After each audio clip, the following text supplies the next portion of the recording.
Hey y'all, I read something recently in God's Word that gave me so much encouragement. I just felt like I had to pass it along. And it's going to be a word of encouragement to those of you who, like me, have spent years praying for someone whose life is just on the wrong path. They've made poor decision after poor decision, and you're scared for them, and you've prayed and prayed. You don't really see where you're getting answers to your prayers, and frankly, you're tempted to just give up. Well, I found something that renewed my hope in the power of prayer and in God's mercy, and I wanted to share it with you.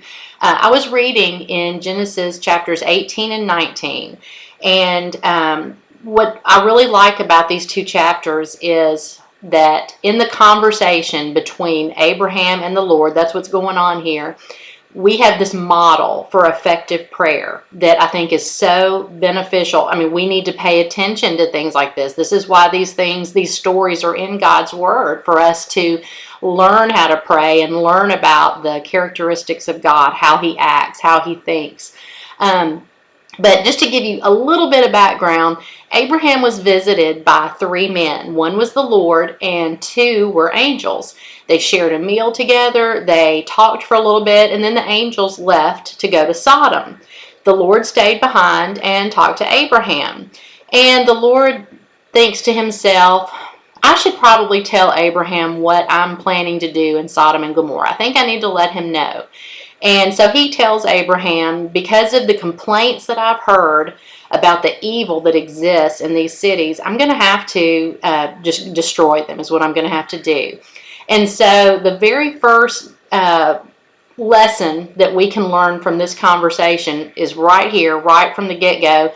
It's an opportunity to intercede. And every single day, if you think about it, we're presented with opportunities to intercede for others.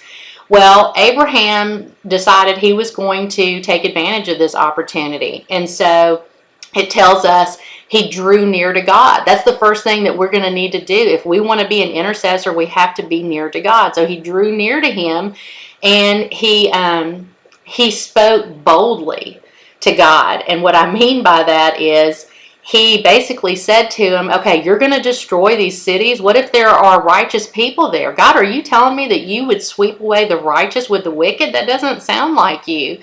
So he's bold in what he says. And then in the next few verses, it shows us, as he gets more into the conversation, Abraham is both persistent and specific, which are two other ways that we need to be praying. He's specific in that he says to God, okay, God, what if there are 50 righteous people that could be found there? Would you spare the city? And then he comes back and he's like, okay, well, what if there's 40? What if there's 30? And so he keeps coming back and giving specific numbers, and he just keeps coming back to God and keeps asking God. So he shows persistence as well. And another neat thing about this conversation, although he prayed or talked to God boldly, he did it in a way that was respectful and showed humility. Because in verses 27 and 30, it tells us that he said, okay, you're God, and I'm only dust and ashes. I understand that. And then later on he says, okay, don't be angry with me, but just hear me out. So he's very respectful. He's not going in there making demands, and those are some more good lessons for us. But then, after he agrees, the Lord agrees to save the city for 10 righteous people, we go to chapter 19 of Genesis and see where the two angels are knocking on Lot's door. Lot is Abraham's nephew, which is one reason why Abraham was interceding and was so concerned about the city. So the angels say to Lot, you got to go. You have got to grab your family and go, because the city is about to be destroyed. You need to flee. Well, then the weirdest thing happens. It says he lingered. He didn't listen to their warning and run. He sat there and thought about it for a second. He just didn't go. And then it's what is said next. It's like Genesis 19:15, I think, that says that because of God's mercy, the angels grabbed Lot and his family by their hands, seized them, and took them out of the city to a safe place. Y'all, think about this for a minute. Immediately, when I read the story, the person that I have been praying for came to mind.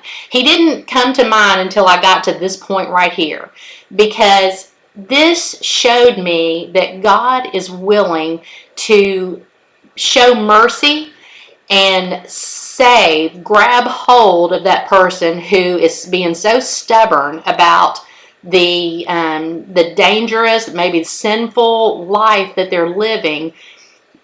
Even if they are being slow about acting and getting out of that situation, just being foolish, God in His mercy will grab hold of them and move them to safety. Y'all, if that doesn't get you excited and give you hope for whoever it is you're praying for, I don't know what will. But it got me excited, and that's why I had to share it with you. So anyway, I hope that encourages you like it did me, and I hope you all have a great day. Thanks for listening.